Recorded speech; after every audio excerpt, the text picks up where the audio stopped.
कारगिल दिवस की 25वीं वर्षगांठ। कारगिल विजय दिवस पर पाकिस्तान तक पहुंची प्रधानमंत्री मोदी की गूंज। पीएम मोदी ने संबोधन में कहा, आतंकवाद को कुचल कर रख देंगे। मानसून सत्र का 5वां दिन। लोकसभा में विपक्ष का भारी हंगामा। अग्निवीर योजना के विरोध में उठे सुर।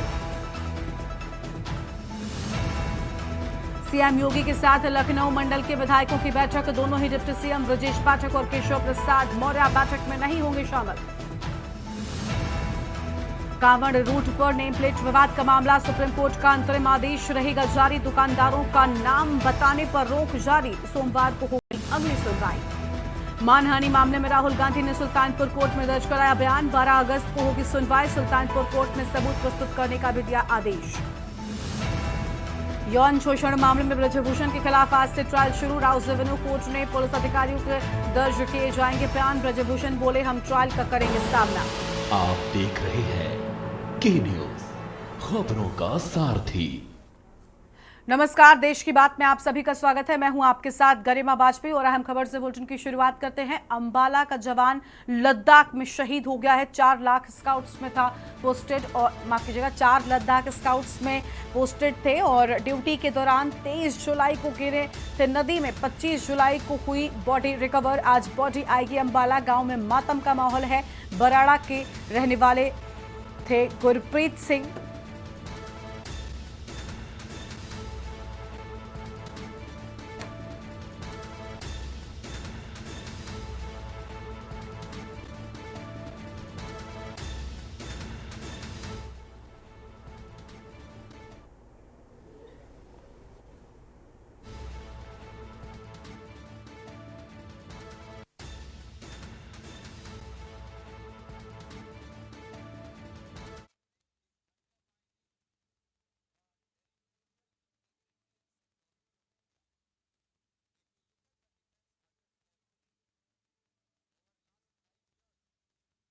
साढ़े 10 बजे सीओ साहब ने बोला कि आपका बच्चा शहीद हो गया।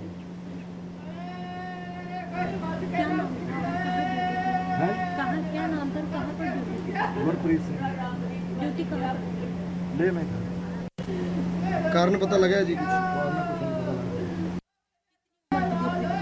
31 साल की पोस्टिंग पे किस टाइम गया था जी? अब वो दोबारा कितने टाइम से पोस्टिंग तो 1 साल हो गया। 1 साल से वहीं ड्यूटी पे था। मनप्रीत कौर है, भाई का नाम गुरप्रीत सिंह है। 10 बजे तकरीबन फ़ोन आया था कि तुम्हारा भाई ऐसे शहीद हो गया। कारण नहीं बताया क्या है। 2 बच्चे हैं उसके, सहजवीर सिंह, तेजवीर सिंह। बड़ा बेटा 4 साल का है, छोटा भी 1 साल का ही है, 1 साल 2 मंथ का है। सुल्तानपुर से अगली खबर आपको हम बताते हैं, जहां पर मानहानि के मामले में सुनवाई टली। अब 12 अगस्त को होगी मामले की सुनवाई। एमपीएमएलए कोर्ट का साक्ष्य प्रस्तुत करने का आदेश। और इसके साथ ही आपको बता दें कि आज राहुल गांधी कोर्ट में हुए थे पेश और कोर्ट ने दर्ज किया राहुल गांधी का बयान के बाद वापस लखनऊ के लिए हुई रवाना। दीवानी स्थित एमपीएमएलए कोर्ट में चल रही थी सुनवाई। बड़ी जानकारी आपको हम बता दें, जहां पर एमपीएमएलए कोर्ट में सुनवाई चल रही थी और साक्ष्य प्रस्तुत करने के आदेश की बात सामने आई है।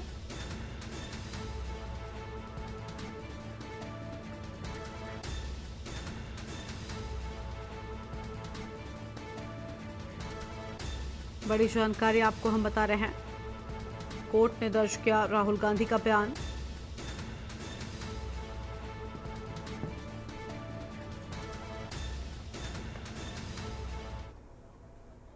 अगली खबर का रुख कर लेते हैं मुस्तफाबाद से। बड़ी जानकारी, बराड़ा रेलवे स्टेशन के बीच रेलवे लाइनों से युवक का शव बरामद हुआ है।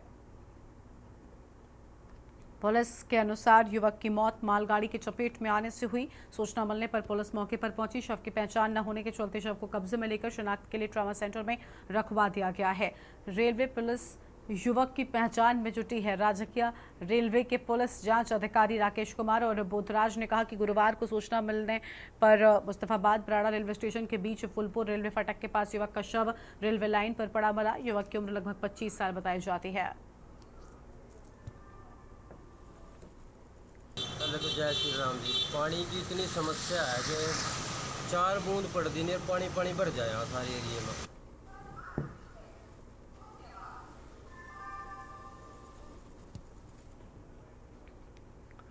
यमुनानगर में बारिश मध्यम हो रही है। इस बरसात से भी खजूरी रोड पर हालात बद से बदतर हो गए हैं और खजूरी मार्ग पर अभी भारी बारिश ऐसा माहौल है। यहाँ की सड़क पर बारिश का पानी जमा हो गया है और इससे हादसे तो बढ़ ही रहे हैं, दुकानदारों का काम भी प्रभावित हो रहा है। वहीं वाहन चालकों को दिक्कतों का सामना करना पड़ रहा है। दुकानदारों ने कहा कि खजूरी मार्ग के दोनों तरफ फैक्ट्रियां बनी है और पानी निकासी की कोई भी सुविधा नहीं है। इसके चलते यहाँ रोजाना ही बारिश जैसी स्थिति बनी रहती है। पहले तो जय श्री राम जी। पानी की इतनी समस्या है कि 4 बूंद पड़ दी नहीं, पानी पानी भर जाए यहाँ सारे एरिए में। या दुकान वालों को देख लो क्या हाल है, किलोमीटर तक इस तरह कोई निकासी नहीं है, कोई कुछ नहीं। फैक्ट्रियों वाले भी पानी सड़क पर छोड़ दें, यहाँ पर अंदर जाने आने में ग्राहक ने हर एक ने बहुत परेशानी है, बहुत दिक्कत है। पानी मैंने देखो लाख लाख का लोग जा रहे क्या हाल है। आज से नहीं है, समस्या शुरू से ही है। कोई भी आवागा, नेता आवागा, कोई भी आवागा, वोट मांगागा, कुछ ही है, कोई समाधान करवा देंगे इसका समाधान। आज तक तो करवाएंगे समाधान। सर ये बहुत ज़्यादा यहाँ लगभग मेरे को 3 मंथ हो गया यहाँ पर। 3 मंथ से मैं देख रहा हूँ जब भी यहाँ बारिश होती है तो पानी गोटे गोटे अपना पानी चढ़ जाता है यहाँ पे। कस्टमर दुकान पे हमारा कोई आता नहीं है। हमें पता है जी कैसे अपना दुकान चला रहे हैं, घर चला रहे हैं। कस्टमर नहीं आएगा तो हमारी बिक्री कैसे होगी, कुछ होगा। ये रोड का टेंडर पास हो चुका है, लगभग कहा था गुमथला से यहाँ रोड पास होगी। पास तो सड़क तो बाद में बनेगी, लेकिन सीवरेज जो ब्लॉकेज है उसको ठीक करने के लिए थी। मैंने खुद कंप्लेंट कराई थी, उसको भी हफ्ते बाद अपना सीवरेज ब्लॉक वाले अपना आता है PWD से, हफ्ते बाद आते हैं इसको ठीक करने के लिए। प्रदेश में सीएम हेल्पलाइन का स्तर नीचे गिरने से मैहर के राजस्व अधिकारी उतारू हैं और 2 साल से शासकीय भूमि में अतिक्रमण की शिकायत लंबित है, लेकिन उसका निराकरण तहसीलदार नहीं दे पा रहे हैं। लोगों को समस्याओं से निराकरण मिले, इसकी सोच के साथ पूर्व मुख्यमंत्री शिवराज सिंह चौहान ने सीएम हेल्पलाइन की शुरुआत की थी, लेकिन मुख्यमंत्री बदलने के साथ ही सीएम हेल्पलाइन को लेकर अब अधिकारियों का रवैया बदल गया है। ऐसा मामला मैहर के अमदरा क्षेत्र से सामने आया है, जहाँ सुनील कुमार दुबे नाम के व्यक्ति ने अतिक्रमण की शिकायत सीएम हेल्पलाइन में 3 अगस्त 2022 को की थी, लेकिन समस्या का समाधान अभी तक नहीं मिला है।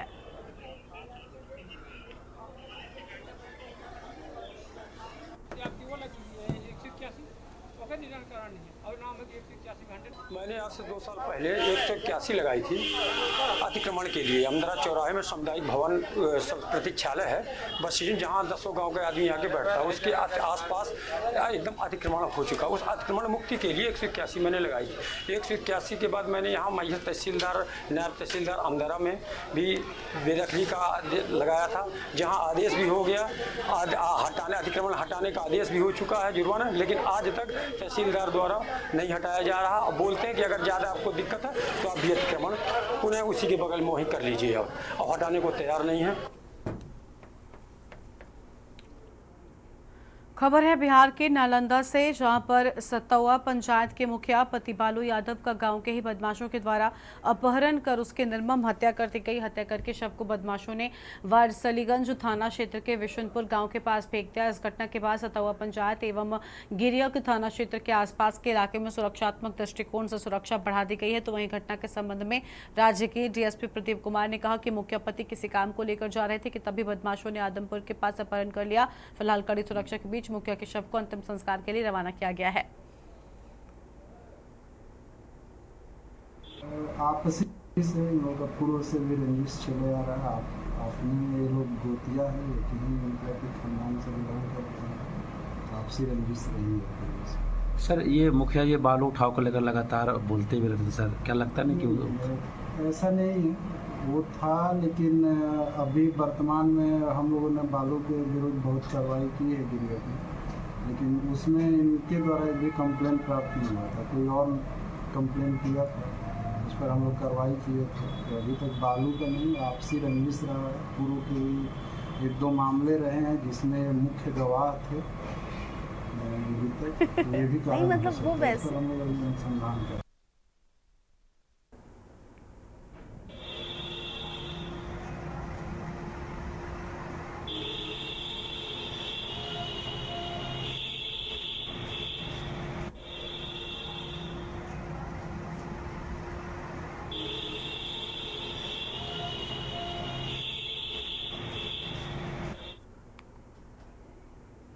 आगे बढ़ते हैं खबरों की ओर। अगली खबर सीतापुर से, जहां कमलेश तिवारी हत्याकांड में सुप्रीम कोर्ट का बड़ा फैसला है। तो समाज पार्टी के राष्ट्रीय अध्यक्ष रहे कमलेश तिवारी हत्याकांड के आरोपी सैयद आसिम अली को जमानत। कमलेश के बेटे ने केस में सहयोग न करने की बात कही है। सरकार के द्वारा केस में कोई सहयोग न करने की बात सामने आई है।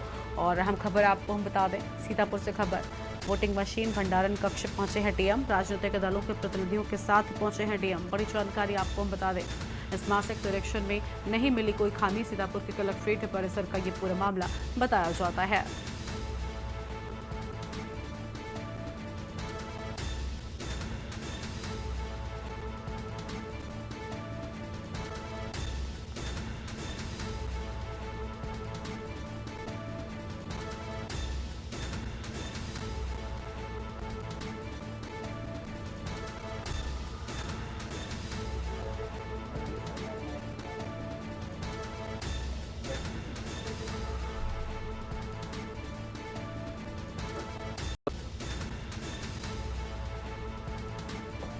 तो ये अहम जानकारी आपको हम बता रहे हैं।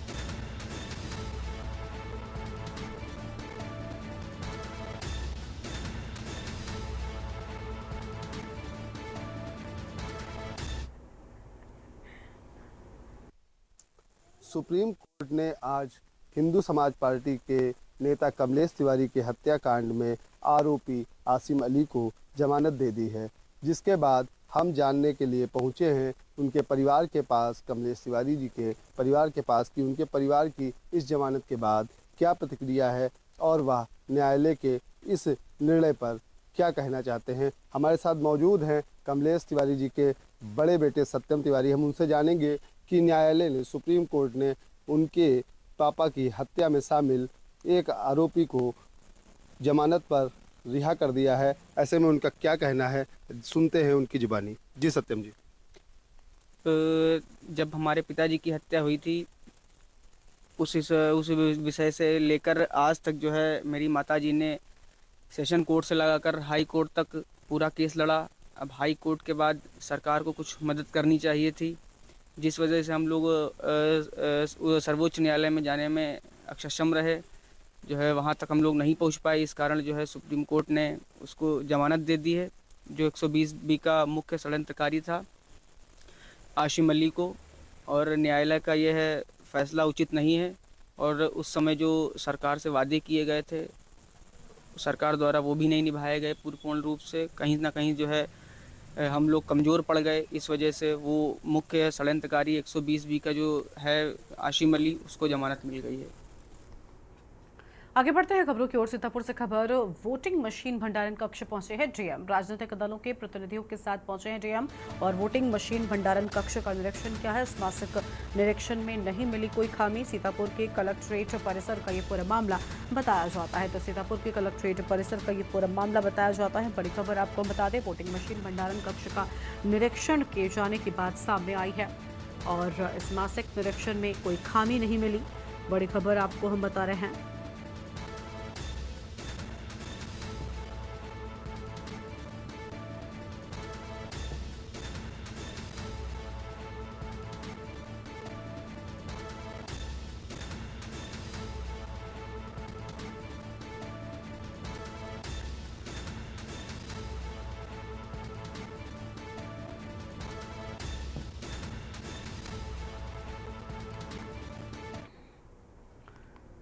अगली खबर कानपुर से आपको हम बताते हैं। करंट की चपेट में आए एक महिला और एक बच्चा करंट की चपेट में आ गया और परिजनों ने महिला को पहुंचाया सीएचसी। डॉक्टरों ने महिला को कर दिया मृत घोषित। सजेती थाना क्षेत्र के केरिया गांव का ये पूरा मामला बताया जाता है।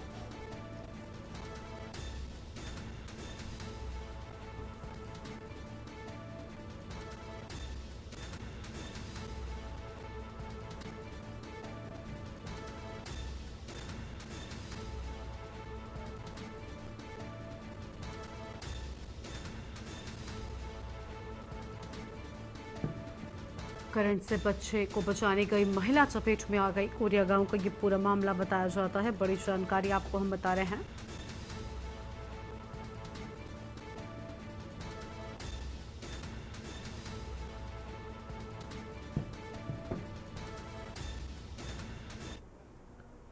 बरेली से खबर आपको बता दें, जहां पर बिजली कटौती से जनता परेशान है। लाइट नहीं आने से लोगों का जीना दूभर हो गया है। 25 जुलाई रात भर नहीं आई लाइट और परेशान लोगों ने श्री राधा नाम का किया जप। राधा रानी के भक्त रोजाना निकले हैं प्रभात फेरी। सुभाष नगर थाना क्षेत्र के बिजली उपकेंद्र का ये पूरा मामला बताया जाता है।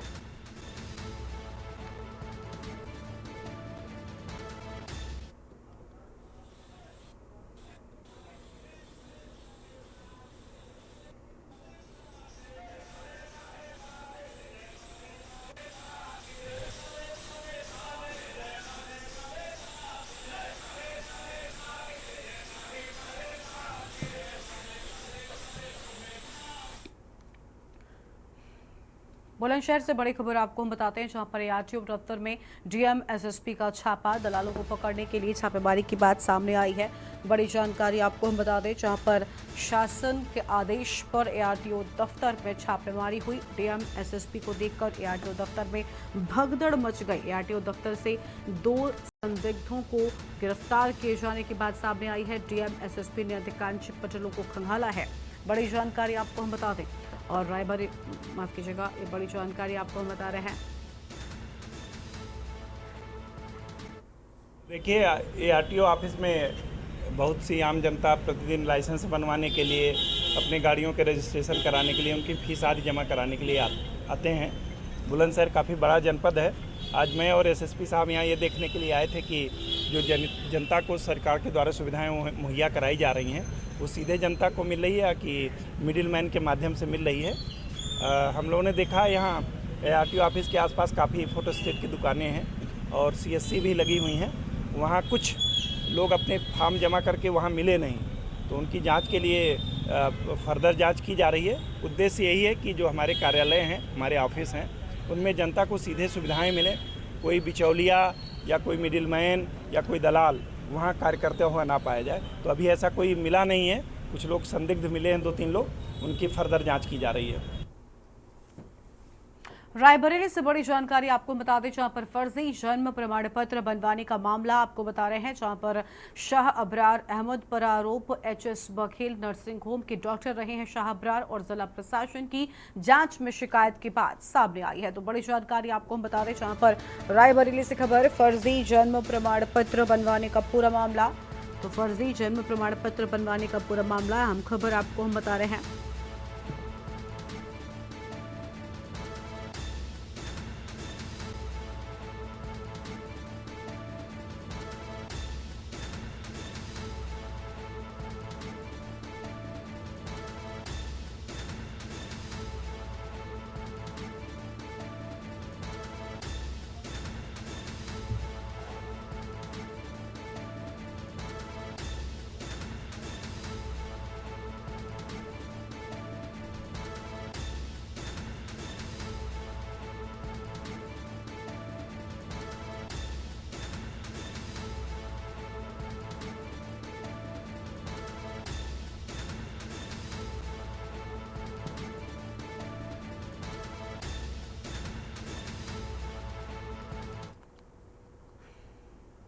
और अब आगे बढ़ते हैं खबरों की ओर। अगली खबर आपको हम मेरठ से बताते हैं, जहां पर कार ने कांवड़ियों को टक्कर मारी है। रॉन्ग साइड आ रही थी कार और कांवड़ खंडित होने पर कांवड़िए गुस्सा हो गए। कार में तोड़फोड़ कर चालक को जमकर पीटा है। टक्कर के बाद कांवड़ियों ने जमकर बवाल काटा। पुलिस ने कार चालक को हिरासत में ले लिया है। 3 लोग फरार हो गए हैं। कांवड़ियों को मनाने में पुलिस जुटी हुई है। बड़ी जानकारी आपको हम बता रहे हैं, काशी टोल प्लाजा के पास का ये पूरा मामला बताया जाता है।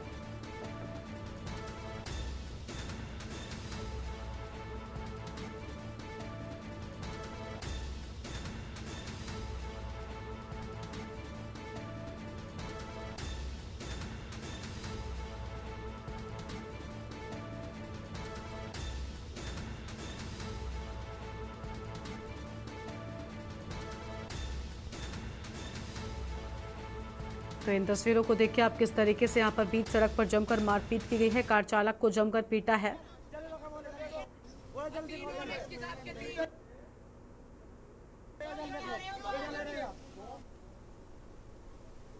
आप देखिए किस तरीके से कार में भी तोड़फोड़ किए जाने की बात सामने आई है।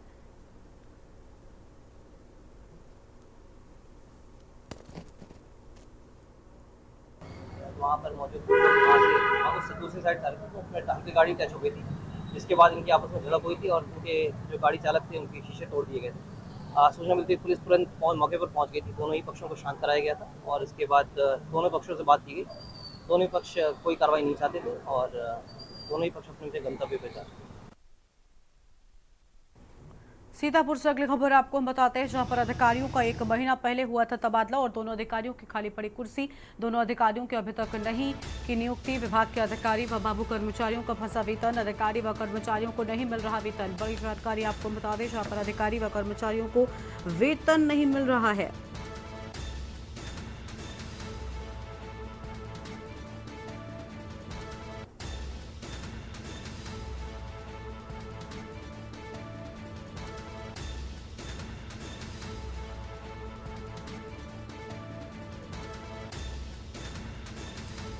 फिलहाल ये बड़ी जानकारी आपको हम बता रहे हैं।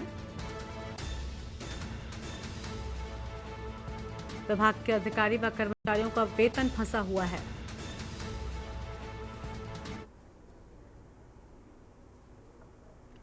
और यहां पर रुक रहे, छोटे से ब्रेक के लिए चल लौटेंगे। आप देख रहे हैं के न्यूज, खबरों का। ब्रेक के बाद आप सभी का स्वागत है। सीतापुर से बड़ी जानकारी आपको हम बता रहे हैं, जहां पर QR कोड लगी शराब की बोतलें बरामद हुई हैं और देशी शराब की दुकान पर मिली है शराब की बोतलें। बड़ी जानकारी आपको हम बता रहे हैं। और सीतापुर में QR कोड लगी शराब की बोतलें बरामद हुई हैं। बोतलों में पानी मिलाकर बेचने का मामला आया सामने।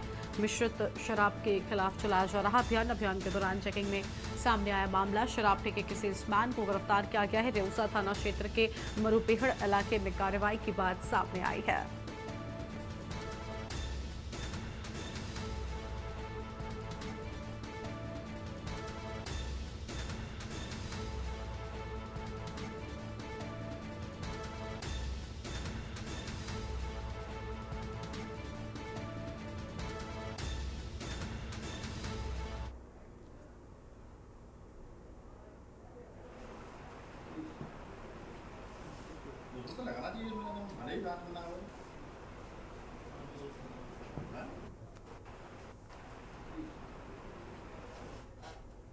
औरैया से अगली खबर आपको हम बताते हैं, जहां पर डीएम ने ARTO दफ्तर में अचानक छापेमारी कर दी। छापेमारी के दौरान दलालों में खलबली मच गई है। 5 दलालों को पुलिस ने धर दबोचा है। 9 बाइक व लैपटॉप प्रिंटर भी बरामद किए जाने की बात सामने आई है। दलालों के खिलाफ दिव्यापुर थाने में मुकदमा दर्ज।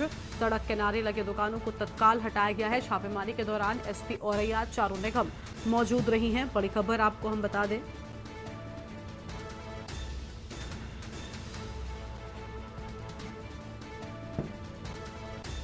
औरैया से खबर।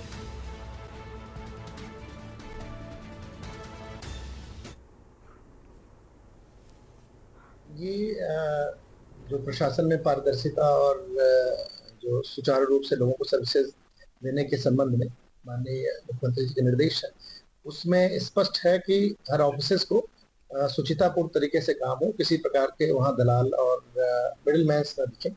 इस क्रम में आज कप्तान साहब के साथ ARTO ऑफिस के बाहर हम लोगों ने रेड की थी, जिसमें 5 जो दलाल हैं वो पकड़े गए और कुछ लोग भाग गए, 7-8 लोग तो देखते ही भाग गए। 9 बाइक्स मिली, ढेर सारे वहाँ प्रिंटर और लैपटॉप और ढेर सारे कागजात मिले हैं। तो वो सभी संबंधित को जो अरेस्ट हुए हैं उनको FIR दर्ज की जा रही है, जेल भेजा जा रहा है।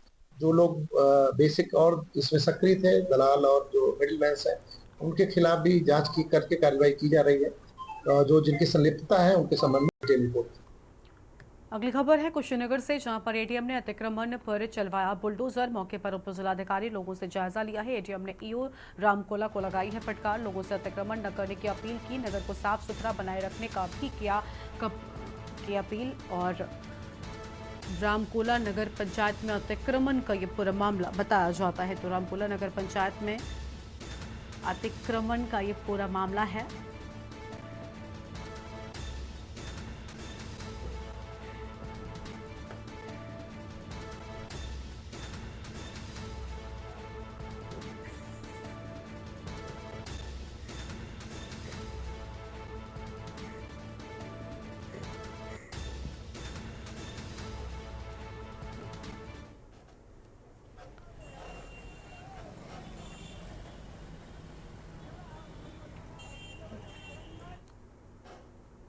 और अगली खबर बरेली से आपको हम बताते हैं, जहां बिजली विभाग की लापरवाही से बड़ा हादसा होने की बात सामने आई है। 11,000 की लाइन टूटने से बड़ा हादसा हो गया। एक महिला और एक नाबालिग के बच्चे की मौत की खबर सामने आई है। हादसे में गंभीर रूप से झुलसने से मौत हो गई। एसडीएम, सीओ समेत भारी पुलिस फोर्स मौके पर मौजूद है। पुलिस ने शवों को पोस्टमार्टम के लिए भेज दिया है। बहेड़ी थाना क्षेत्र के सकरस गांव का ये पूरा मामला है। तो बहेड़ी थाना क्षेत्र के सकरस गांव का ये पूरा मामला सामने आया है। बड़ी जानकारी आपको हम बता दें, जहां पर एक महिला और नाबालिग बच्चे की मौत हो गई।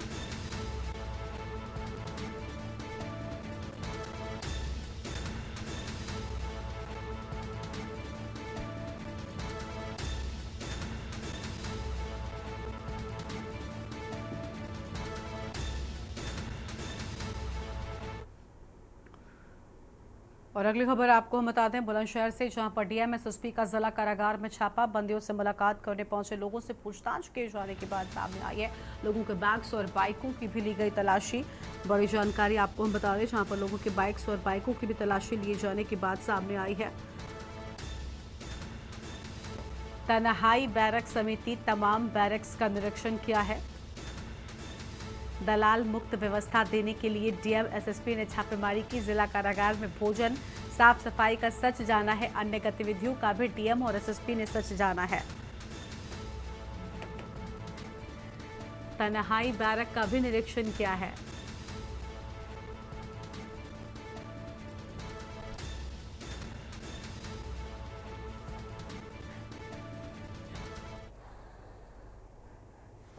एसडीएम सिकंदराबाद, सीओ सिकंदराबाद और पूरी टीम के साथ जेल का आकस्मिक निरीक्षण किया गया है। और जो यहाँ तन्हाई की बैरक हैं, लेडीज़ की बैरक हैं, खाना पीना है, आदि सभी चीज़ों का निरीक्षण किया गया है।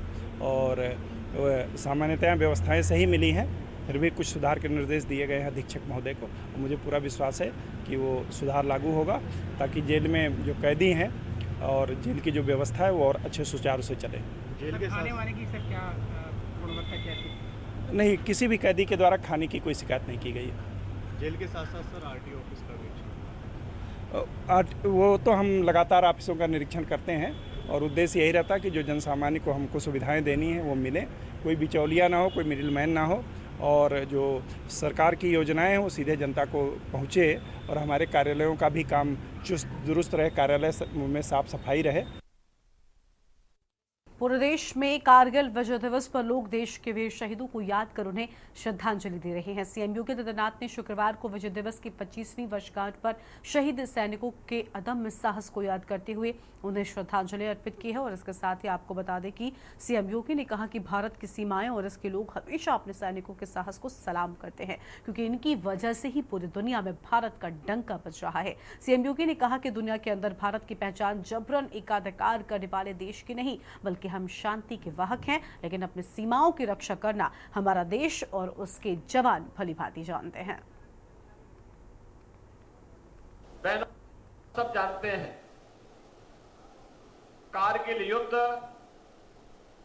मई 1999 में हमारे दुश्मन पाकिस्तान ने हम पर थोपा था। छद्म रूप से कारगिल की पहाड़ियों की सामरिक दृष्टि से महत्वपूर्ण चोटियों पर कब्जा करके पाकिस्तान के द्वारा भारत के खिलाफ जो साजिश की गई थी, उस साजिश का मुंहतोड़ जवाब भारत की सेना ने देकर के पाकिस्तान को चारों खाने चित्त करके दुनिया के सामने न केवल बेनकाब किया, बल्कि आज ही के दिन 1999 में कारगिल विजय की घोषणा करके भारतीय सेना के शौर्य और पराक्रम का लोहा पूरी दुनिया के अंदर एक बार फिर से मनवाया। आजादी के बाद हुए लगातार उन युद्धों में भारत ने यह साबित करके दिखाया है कि हम युद्ध के पक्षधर नहीं, लेकिन अगर कोई युद्ध थोपेगा तो हमें अपनी मातृभूमि के एक एक इंच जमीन को न केवल वापस लेने का अधिकार है, बल्कि दुश्मन को हम वह सबक सिखाएंगे कि आने वाली उसकी पीढ़ियां भारत की तरफ टेढ़ी निगाहों से देखना बंद कर दे। और यह 1971 के युद्ध में, 1965 के युद्ध में और अन्य युद्धों में भारत के बहादुर जवानों ने करके दिखाया। सूबे की योगी आदित्यनाथ सरकार ने एसडीएम और तहसीलदारों के लिए निर्देश जारी किए हैं। अपनी तैनाती तहसीलों पर ही अधिकारीगण निवास करें और सरकार का उक्त आदेश न मानने वालों पर सरकार ने कड़ी कार्रवाई की भी बात कही है। इस निर्देश की हकीकत जानने के न्यूज की टीम जब हरदोई जनपद के बिलग्राम तहसील पर एसडीएम राकेश सिंह के आवास पर पहुंची तो जानिए नजारा क्या था, इस रिपोर्ट में देखिए।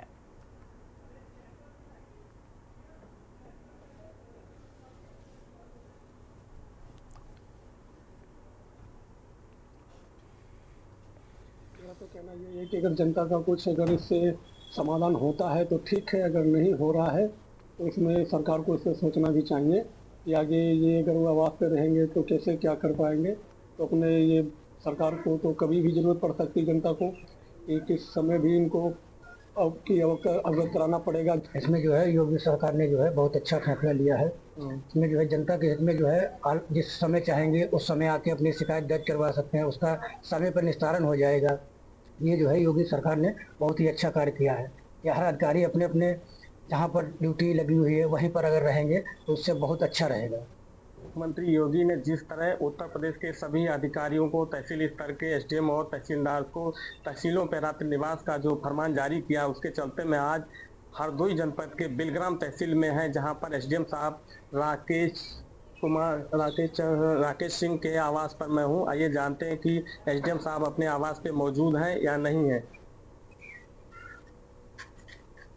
देख रहे हैं कि एसडीएम साहब जो है अपने आवास पर ही हैं और उनसे बात करते हैं कि इस फरमान से अधिकारियों और जनता में किस तरह का मैसेज जाने वाला है। एसडीएम साहब नमस्कार, मैं आलोक मिश्रा के न्यूज से। जो अधिकारियों को जो निर्देश दिया गया सरकार द्वारा अपने आवास पे रात्रिकालीन में जो कार्यस्थल है वहाँ निवास करने का, उससे क्या किस तरह आप समझ रहे हैं, उसको क्या असर होगा? नहीं, इसका सबसे बड़ा असर यही होगा कि अधिकारी 24 घंटे जनता के बीच में रहेगा, तो जहाँ कहीं भी तो उसको फायदा होगा कि जन समस्याओं के लिए उपलब्ध रहेगा। और कहीं कोई मतलब अचानक उसको जाना पड़ता है तो क्षेत्र में आबाद है, इसलिए कहीं भी आसानी से जा सकता है, तत्काल पहुंच सकता है मौके पर किसी भी स्थिति में। जनता में इस मैसेज को किस रूप में देखते हैं? जनता इसे कैसे महसूस करेगी? जनता के लिए सबसे बड़ी बात यह है कि जब उसका अधिकारी उसके बीच रह रहा है तो उसको ये एक आश्वस्त रहता कि मतलब अधिकारी उसके पास है, जब भी कभी वो जाएगी तो अधिकारी उसको मिलेगा, उसको सुनेगा बात। आप देख रहे थे एसडीएम साहब ने बताया कि 24 घंटे यहाँ पे निवास करेंगे, जिससे कोई भी फरियादी है, कोई भी जनता का कोई भी व्यक्ति है जिसको कोई समस्या उसका तुरंत निदान होगा। इससे जनता में एक बेहतरीन सरकार का एक अच्छा मैसेज जाएगा, उसके लिए तुरंत जो है अधिकारी उपलब्ध रहेंगे। हरदोई से के न्यूज इंडिया के लिए आलोक मिश्रा की रिपोर्ट। और यहाँ पर रुकते हैं एक छोटे से ब्रेक के लिए। आप देख रहे हैं के न्यूज, खबरों का सारथी। ब्रेक के बाद आप सभी का स्वागत है। खबर है सीतापुर से, जहां पर छुट्टा मवेशियों से किसान और राहगीरों को राहत देने के लिए चलाई जा रही योजना सीतापुर के स्थानीय लोगों के अनुसार कागजी साबित हो रही है और किसानों की फसलों को बचाने के लिए रात दिन जागना पड़ता है। देखिए क्या बोले हैं सीतापुर के किसान और व्यापारी। छुट्टा जानवरों से किसानों को और राहगीरों को बचाने के लिए कई योजनाएं चला रही है, लेकिन धरातल पर यह योजनाएं फेल होती नजर आ रही हैं। सड़कों पर छुट्टा मवेशी अक्सर बैठे दिखाई देते हैं, जो राह चलने वाले बाइक सवार और कार सवारों के लिए मौत का सबब बन जाते हैं। वहीं किसानों की खड़ी फसलों को भी यह आवारा छुट्टा मवेशी चट कर जाते हैं। ऐसी स्थिति में हमारे साथ मौजूद हैं कुछ लोग, हम उनसे बात करेंगे कि क्या स्थिति है, कि जो छुट्टा मवेशी है उनसे उनको किस तरह से नुकसान पहुंचता है। जी बताइए, छुट्टा मवेशियों से किस तरह से परेशानियां हैं? अरे रात दिन बस बाबू जी बचा परेशान हो जाते हैं और रात भर बचाते हैं और चल जाते खेत, सब खेत साफ कर देने, धान गन्ना सब चढ़ जाते। गौशालाएं सरकार चला रही है, ऐसी स्थिति में क्या गौशाला योजना कारगर साबित नहीं हो पा रही है? इनका बहुत हम तंग रहते हैं, गन्ना बचा दो बाबू जी, इनका पकड़वाओ, संविधान करवाओ बाबू जी। क्या लगता है छुट्टा मवेशियों से किस तरह से समस्याएं लोगों को सामने आ रही हैं? छुट्टा मवेशी का मवेशी खेतों को परेशान कर रहे हैं। खेतों के परेशान के लिए जो है मवेशियों को सरकार को तो चाहिए कि कम से कम हटाना चाहिए। और अगर सरकार हटा दे तो ज़्यादा अच्छा है। किसानों को जो परेशानियां हो रही हैं, खेतों में इतना पैसा लगा के अनाज पैदा कर रहे हैं, उसके बावजूद जो है वो दिन रात खेतें बचाएंगे कि जो है खेती में पैदा करेंगे। ऐसे में कहना है कि सरकार को जो योजना चल रही है उस पर ध्यान दे और ज़्यादा जो जानवर छुट्टा रोड पे टहलते हैं, घूमते हैं, एक्सीडेंट आए दिन होते रहते हैं, उनको पकड़ के गौशाला में बंद करवाएं। या हमारे साथ मौजूद थे कुछ लोग जिन्होंने बताया कि छुट्टा मवेशियों से सरकार की गौशाला योजना चलाकर भी पूरी तरीके से निजात नहीं मिल पा रही है। उनकी फसलों को और जान माल को छुट्टा मवेशियों से अक्सर नुकसान होता रहता है। सीतापुर से मनोज पासवान के साथ दीपक गुप्ता की रिपोर्ट। कानपुर पुलिस कमिश्नरेट ने ट्रैफिक व्यवस्था को पटरी पर लाने के लिए ट्रैफिक दोस्त योजना की शुरुआत की है। पब्लिक से फीडबैक लेकर पुलिस एक्शन प्लान तैयार कर रही है और इसी कड़ी में आज कानपुर के एमजी कॉलेज चौराहे पर सुबह से ही ट्रैफिक पुलिस कर्मियों ने पब्लिक को रोककर ट्रैफिक व्यवस्था पर बात की और पब्लिक की राय जानी है। इस दौरान पब्लिक ने भी पुलिस का पूरा सहयोग करते हुए पुलिस से अपने अनुभव साझा किए। पब्लिक का कहना है कि कानपुर पुलिस की ये पहल बहुत अच्छी है और इससे शहर का यातायात जरूर सुधरेगा और लोगों को जाम से छुटकारा मिलेगा।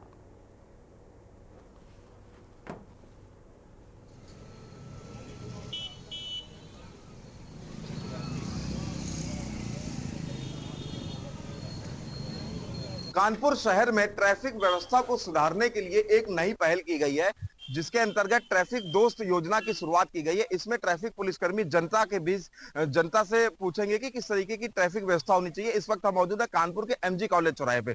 तस्वीरों में आप साफ तौर पर देख सकते हैं कि किस तरीके से जो ट्रैफिक कर्मी है वो लोगों से पूछ रहे हैं कि किस तरीके से शहर का यातायात होना चाहिए, कहाँ से वन वे होना चाहिए और अन्य किस तरीके की चीजें होनी चाहिए।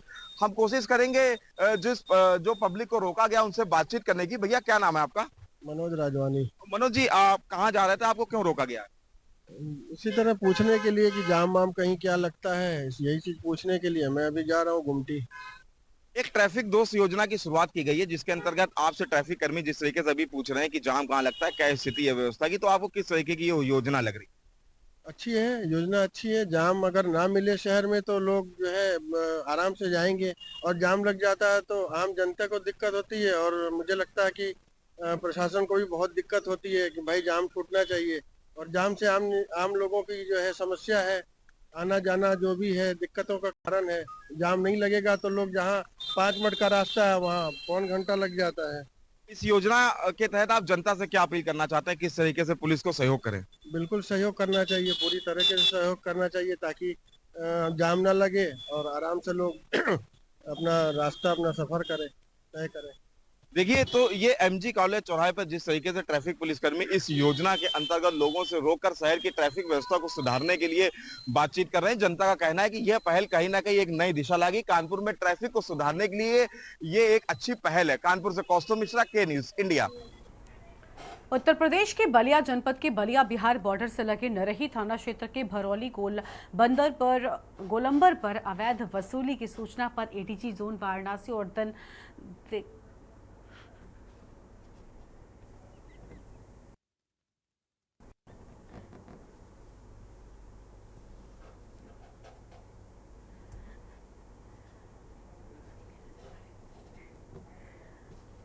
तो बलिया से खबर आपको हम बता रहे हैं, जहां पर आपको बता दें कि आजमगढ़ में शादी वर्दी में छापेमारी कार्रवाई को अंजाम दिया गया।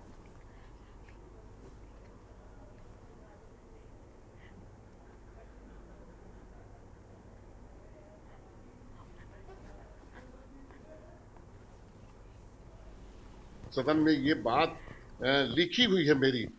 मैंने कहा कि दरोगा स्वयं कहता था इस बात को कि मैं ऊपर तक पैसा पहुंचाता था। मैंने कहा सदन में ही, ऊपर तक के कौन लोग हैं जो पैसा लेते हैं? उसी समय सरकार को संज्ञान लेना चाहिए था कि जब दरोगा कह रहा है कि नीचे से ऊपर तक पैसा पहुंचाता हूं, मेरा कोई ट्रांसफर नहीं कर सकता। मेरी बात आज भी मौजूद है और सदन में नोट है। तो जब एक विधायक इतनी बड़ी बात कह रहा है तो उसकी जांच कराने से कि दरोगा ऐसे थोड़ा कह रहा है। निश्चित रूप से दरोगा ने कहा कि मैं नीचे से ऊपर तक पैसा पहुंचाता हूं। कहां तक पैसा पहुंचा था ये अब ये सरकार के ऊपर है। अगर पाक साफ बनना चाहती है तो पता करे कौन कौन अधिकारी और कौन कौन लोग इसमें जनप्रतिनिधि इसमें लिप्त हैं, उनका पता करे ना ये सरकार। मैं तो कहता हूं, आज भी कह रहा हूं और सदन में भी मैंने ये बात कही थी, छिपी हुई नहीं है कि इसमें सभी लोग इन्वॉल्व हैं। दरोगा ने खुद कहा कि मैं नीचे से ऊपर तक पैसा पहुंचाता हूं, ऊपर कहां तक पैसा जाता था, ये सरकार का काम पता लगाना। विपक्ष तो अपनी बात रख रहा है और आज भी रख रहा हूं कि निश्चित रूप से ये 1.5 करोड़ रुपया ही मानते हैं महीने का, तो 1.5 करोड़ रुपया अकेले दरोगा के बस का नहीं है कि छिपा पाता। महोदय एवं मेरे द्वारा सादे वस्त्रों में नरही क्षेत्र में बिहार और उत्तर प्रदेश का जहाँ पे बॉर्डर पड़ता है, भरौला तिराहा, एक भरौली तिराहा, वहाँ पे जो वाहन आते हैं, जो ट्रक आते हैं, ये कुछ समय से हम लोगों के पास सूचना मिल रही थी कि वहाँ पे ट्रकों से वसूली की जाती है, पुलिसकर्मी उसमें संलिप्त हैं। उसकी पहले रैकी की गई एडीजी जोन बनारस सर द्वारा और मेरे द्वारा संयुक्त रूप से, और फिर उसे अच्छे से प्लान करके उसमें रेड की गई। उसमें काफ़ी लोगों की गिरफ्तारी हुई है जो दलाली करते थे। पुलिस के साथ मिलके 2 पुलिसकर्मी अरेस्ट हुए हैं, 2 कांस्टेबल्स अरेस्ट हुए हैं, 3 पुलिसकर्मी उसमें मौके से वो भाग गए। और उसी के आगे, भरौली तिराहे के आगे जो कोरंटा डी चौकी पड़ती है, वहाँ पे भी हम लोगों ने चेक किया तो वहाँ पे भी अवैध वसूली की जा रही थी। वहाँ से भी मौके से एक सिपाही की अरेस्टिंग हुई है और एक प्राइवेट कर्मी, एक व्यक्ति थाने पे जो काम करता था, वो मौके से भाग गया। कुल मिला के 16 दलालों की गिरफ्तारी हुई है और 2 पुलिसकर्मियों की गिरफ्तारी हुई है। इसमें पूरे चौकी कोरंटा डी को सस्पेंड किया गया है। बलिया भरौली गोलंबर पे जो डीआईजी और एडीजी, एसएचओ नरही और सीओ को निलंबित कर जो बिजनेस टीम की जांच लगाई गई है, संपत्ति की जांच होगी। ऐसा लगता है कि योगी आदित्यनाथ ने ये बड़ा एक्शन लिया है। जिस तरह से ये डीआईजी और एडीजी की कार्रवाई हुई है, मौके से 2 आरक्षी पकड़े गए हैं, बाकी 3 आरक्षी वहाँ से फरार हो चुके थे। ये कार्रवाई से यहाँ के जो फेफना विधायक संग्राम सिंह यादव हैं, उन्होंने अपने सदन में 6 फरवरी को, यानी 6 माह पहले, ये सदन में इस बात को, नरही थाने के जो एसएचओ हैं उनकी शिकायत, इस बात को अपने सदन में रखा था। लेकिन ऐसा देखा जा रहा है कि ये उच्च अधिकारियों की हनक नहीं रही। उनका साफ कहना है कि मैंने शिकायत पुलिस अधीक्षक से भी की थी इसके पूर्व में, फिर उसके बाद से मैंने इस बात को सदन तक पहुंचाया था। लेकिन 6 महीने के बाद जो ये कार्रवाई है, इससे भी मैं नाराज़ हूं। इससे पहले यहाँ के जो उच्च अधिकारी हैं, ये अगर कार्रवाई शुरू से कर दिए होते, ये एक बड़ी कार्रवाई शुरू से हो गई होती, तो आज लोगों को मकान बनाने में और बालू जिस तरह से अवैध वसूली को देखा जा रहा है इसमें, तो इसमें महंगाई नहीं बढ़ती। इसको साफ देखा जा रहा है कि संग्राम सिंह यादव इसमें बालू की जो अवैध वसूली हो रही थी, वो बता रहे हैं कि लोगों को मकान बनाने में तकलीफें होती थी और इस वसूली से लोगों तक बालू सही किराए पे नहीं पहुंच पाता था, 2 गुना कीमत देना पड़ता था। बलिया से कृष्णकांत। मामला थाना सदर क्षेत्र के सदर बाजार का है, जहां कार से गोली चलने की आवाज से सनसनी फैल गई। आसपास खड़े लोगों ने कार की तरफ दौड़कर देखा और लोगों ने देखा तो कार में एक व्यक्ति का शव खून से लथपथ पड़ा हुआ था। बता दें कि जानकारी के मुताबिक मृतक ने खुद को गोली मारकर आत्महत्या की। भांजे के जन्मदिन में शामिल होने के लिए परिवार के साथ सदर पहुंचा था और मृतक को फिलहाल सूचना मिलते ही थाना पुलिस भी मौके पर पहुंच गई और शव को कब्जे में ले जाकर पोस्टमार्टम के लिए भेजकर जांच पड़ताल शुरू कर दी गई है।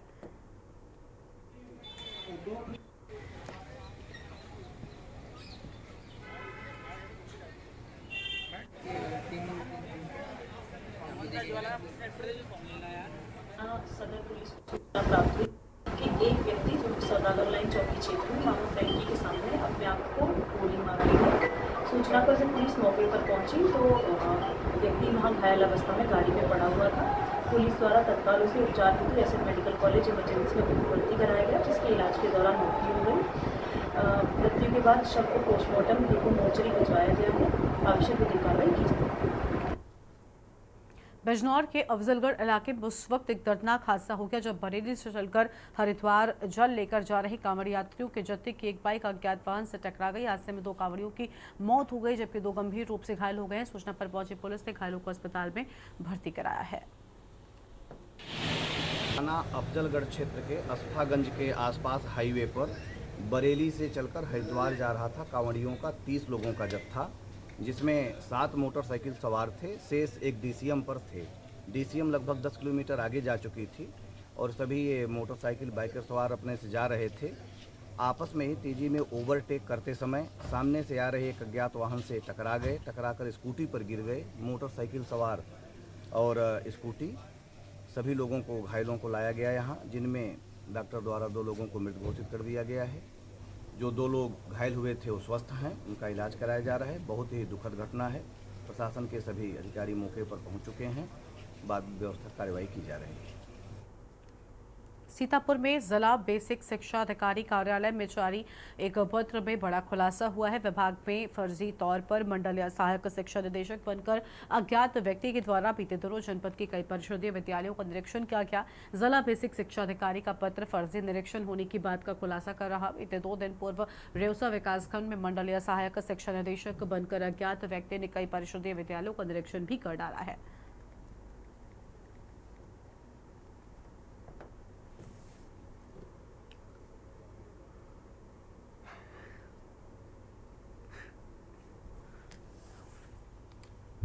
खबर है अमरोहा से, जहां पर सैदनगली थाना क्षेत्र में फर्जी लूट का पुलिस ने खुलासा कर दिया है। पुलिस ने झूठी सूचना देने वाले फाइनेंस एजेंट के कब्जे से 2.5 लाख की नकदी और मोबाइल फोन को बरामद भी कर लिया है। वहीं उसके 2 साथियों को भी गिरफ्तार कर लिया गया है। बुलंदशहर के थाना औरंगाबाद के गांव सैदपुर निवासी फाइनेंस एजेंट ने सैदनगली पुलिस को सूचना दी कि वो फाइनेंस एजेंट है। कलेक्शन की गई नकदी को लेकर घर जा रहा था। बदमाशों ने उससे 3,36,000 की नकदी व मोबाइल को लूट लिया है। पुलिस को फाइनेंस एजेंट के बयानों में शक हुआ तो उन्होंने उससे पूछताछ करनी शुरू कर दी।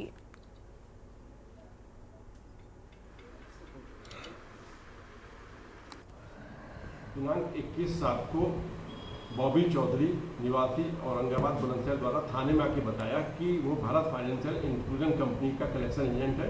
वह 19/7 को जब वो स्थानीय गुजारी, ढक्का और ग्राम नूरपुर आदि से कलेक्शन करके लौट रहा था, वापस आते समय फिरोजाबाद गांव फिरोजाबाद के पास बाग के नज़दीक व्यक्तियों 3 अज्ञात व्यक्तियों द्वारा से बातों में लगाकर उसका बैग लूट गया, जिसमें उसका एक कैब, 3,36,000 रुपये व मोबाइल फ़ोन रखा हुआ था। उक्त सूचना पर स्थानीय पुलिस द्वारा मौके पर जाकर घटनास्थल का निरीक्षण किया गया। स्थानीय लोगों से पूछताछ की। सीसीटीवी फुटेज व सीडीआर का अवलोकन करने पर घटना में भिन्नता पाई गई। इस संपूर्ण घटना का आज खुलासा कर दिया गया है, जिसका मास्टरमाइंड बॉबी चौधरी, ढक्का की अंजुम पत्नी महबूब व उसका बेटा बस्तर पुत्र महबूब निकले। इनकी निशानदेही पर इनसे 2,50,510 रुपये व आबादी का मोबाइल फ़ोन एक बाग में छिपाया हुआ बरामद हुआ। संपूर्ण घटना में स्वतंत्र धाराओं में अभियोग पंजीकृत कर तीनों अभियुक्तों को न्यायालय पेश कराया गया। खबर है मथुरा से, जहां पर आवारा गोवंश सड़कों पर खुलेआम घूम रहे हैं और जो जिम्मेदार अधिकारी हैं वो इस ओर ध्यान नहीं दे रहे हैं, जिसके चलते सड़कों पर घूम रहे आवारा गोवंशों की चपेट में आकर लोग घायल हो जाते हैं और कई बार तो बड़े एक्सीडेंट भी हो जाते हैं। कोई उदाहरण किसी युग का नहीं है कि जब गायों का व्यवहार राजकोष से वहन किया गया हो। ये पहला अवसर है जब उत्तर प्रदेश में लगभग 15 लाख गाय राजकोषीय व्यवहार से आदरणीय योगी आदित्यनाथ जी ने धर्मशालाएं बनवाई हैं और एक गाय का 1500 रुपये प्रति माह उनका चारे का और उसके लिए दिया जाता है। मैं मानता हूँ कि अभी भी और आवश्यकता है अधिक गौशाला बनवाने की और आवश्यकता है अधिक गायों की सुरक्षा के लिए। मैं निर्देश दूंगा, क्योंकि ब्रजभूमि में सबसे ज़्यादा यदि हिंदुस्तान में गाय हैं तो वो मथुरा जिले में है।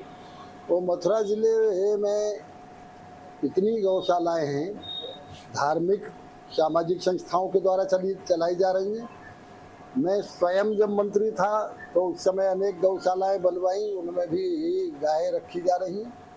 प्रत्येक ग्राम सभा में प्रधानों को ये निर्देश है कि वो गौशालाएं बनाएं और 1500 रुपये प्रति माह प्रति गाय के हिसाब से सरकार से पैसे लें। जौनपुर जिले के सिकरारा थाना क्षेत्र के बरई पार चौराहे पर बचली शहर पावर स्टेशन से जुड़े सब स्टेशन बरई पार के दर्जनों गांवों में बिजली की अधिक कटौती से परेशान होकर बाजार वासियों ने विरोध प्रदर्शन किया है। बाजार के लोगों ने पिछले 1 महीने से ही बिजली कटौती से कहा कि हम लोग परेशान हैं। प्रदर्शन करने वालों का कहना था कि 24 घंटे में बमुश्किल 4 घंटे ही बिजली मिल पा रही है।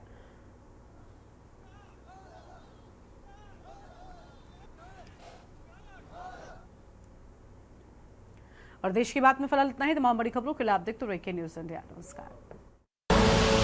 आप देख रहे हैं के न्यूज़, खबरों का सारथी।